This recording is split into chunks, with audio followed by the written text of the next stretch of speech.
ॐ गजाननं भूतगणातिसेवितं कपित्वजम्बूफलचारुभक्षणम् उमासुतं शोकविनाशकारकं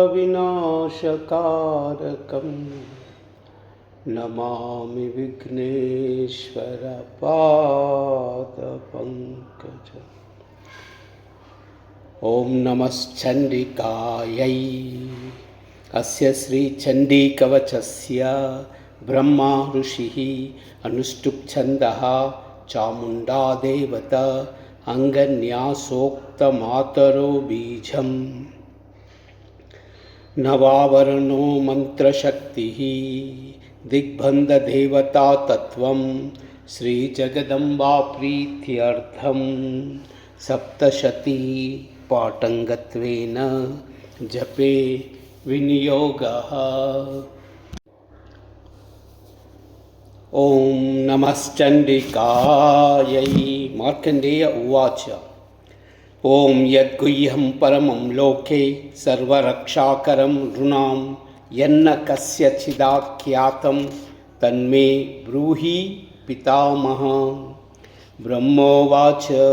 अस्ति गुह्यतमं विप्र सर्वभूतोपकारकं देव्यास्तु कवचं पुण्यं तच्च वृणस्य महामुने। प्रथमं शैलपुत्री च द्वितीयं ब्रह्मचारिणी तृतीयं चन्द्रघण्टेति कूष्माण्डेति चतुर्दशं पंचमं स्कन्दमातेति षष्ठं कात्यायनीति च सप्तमं कालरात्रीति महागौरीति चाष्टमं नवमं सिद्धिदात्री च नवदुर्गा प्रकीर्तिताः। उक्त्या नेतानि नामानि ब्रह्मणैव महात्मना अग्निना दह्यमानस्तु शत्रुमध्ये गतोरणे विषमे दुर्गमे चैव भयार्था शरणं गता। न तेषां जायते किंचित् अशुभं रणसङ्कटे नापदं तस्य पश्यामि शोकदुःखभयं नहि। यस्तु भक्त्या स्मृतानूनां तेषां वृद्धि प्रजायते। ये त्वां स्मरन्ति देवेशि रक्षसे तन्न संशयः।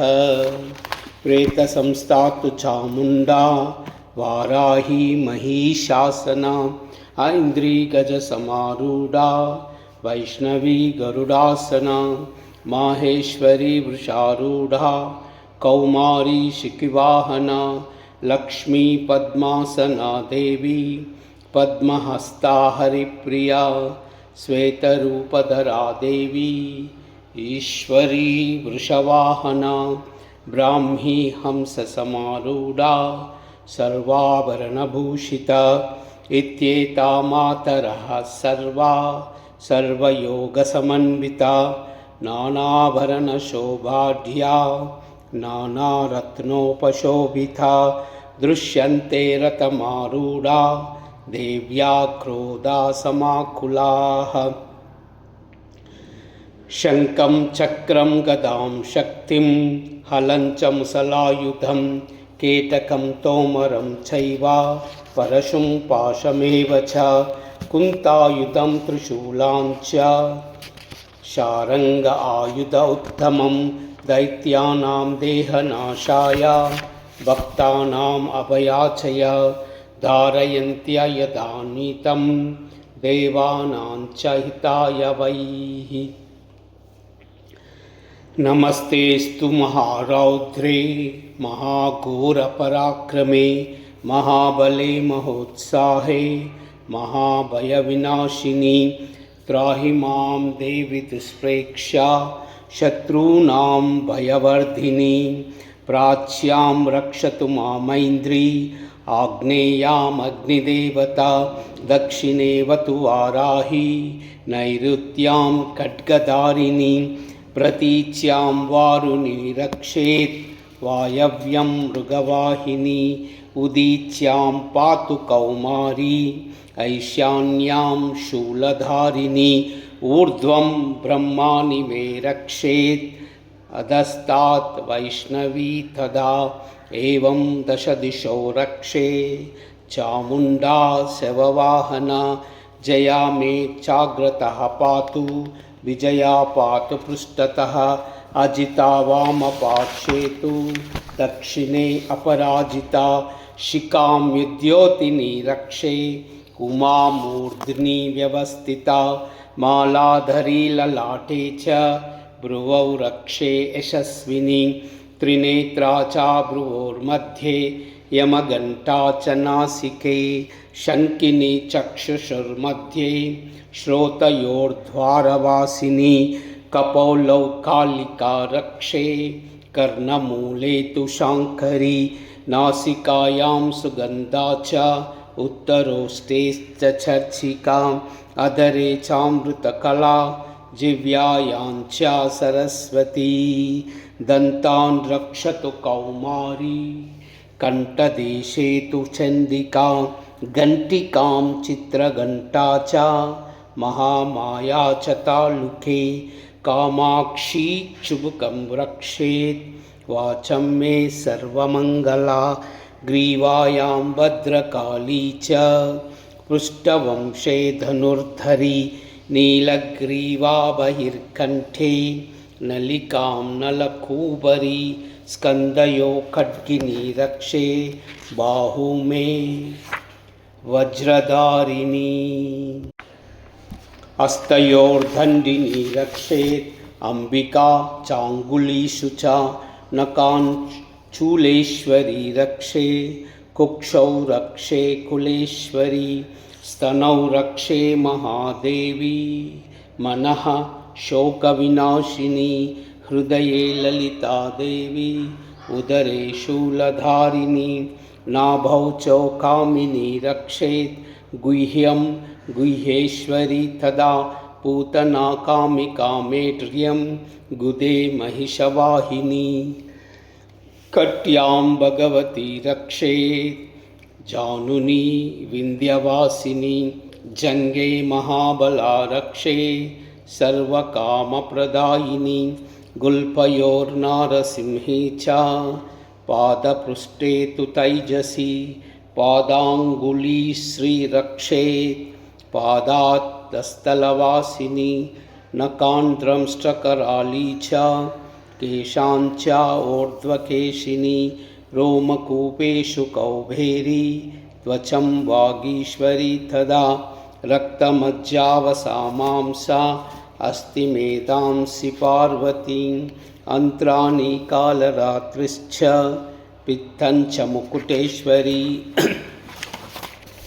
पद्मावती पद्मकोशे कफे चूडामणि तदा ज्वालामुखी नखज्वाला मभेद्या सर्वसन्दिषुः शुक्रं ब्रह्माणि मे रक्षेत् छायां चत्रेश्वरी तदा अहङ्कारं मनोबुद्धिं रक्षेन् धर्मधारिणी प्राणो प्राण तदा व्यानम् उदानं च समानखं वज्रास्तामि रक्षेत् प्राणं कल्याणशोभना रसरूपे च गन्धे च शब्दे स्पर्शे च योगिनी सत्वं रजस्तमश्चैव रक्षे नारायणी तदा सदा आयुरक्षतु वाराही धर्मं रक्षतु वैष्णवी यशः कीर्तिं च लक्ष्मीं च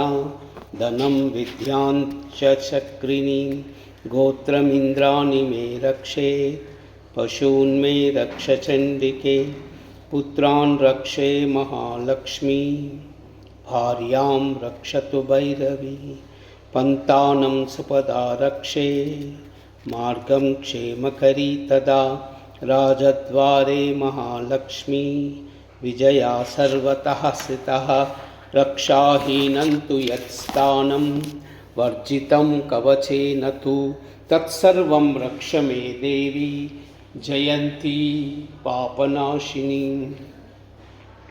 पदमेकं न गच्छेतु यदीच्छेतु आत्मनः कवचेनावृतो नित्यं यत्र यत्रावगच्छति तत्र तत्रार्धलाभस्य विजयः सर्वकामिकः।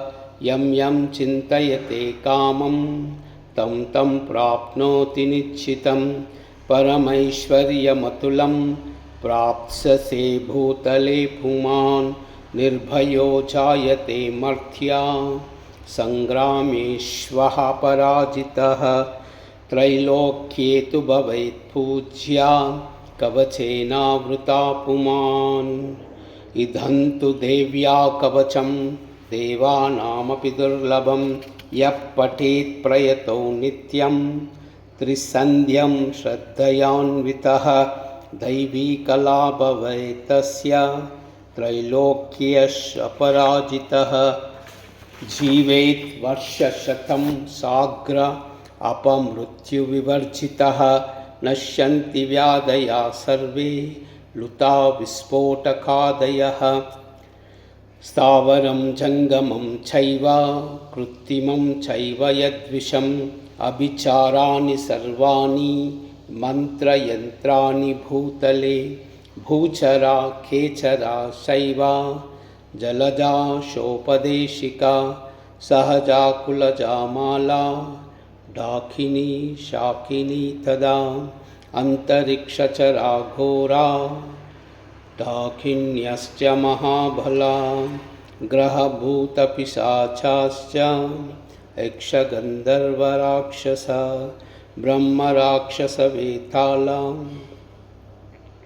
कूष्माण्डा भैरवादयः। नश्यन्ति दर्शनातस्य कवचे हृदि संस्थिते। मनोन्नतिर्भवेत् आज्ञा तेजो वृद्धिकरं परं। यशसा वर्धते सोऽपि कीर्तिमण्डितभूतले।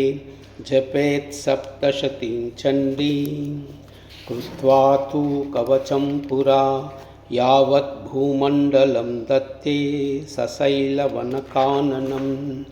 तावती तिष्ठति मेदिन्यां सन्तति पुत्रपौत्रकी। देहान्ते परमं स्थानं यत्सुरैरपि दुर्लभं। प्राप्नोति पुरुषो नित्यं महामायाप्रसादतः। लभते परमं रूपं शिवेन सह मोदते। इति वराहपुराणे हरिहरब्रह्मविरचितं देव्या कवचम्। ॐ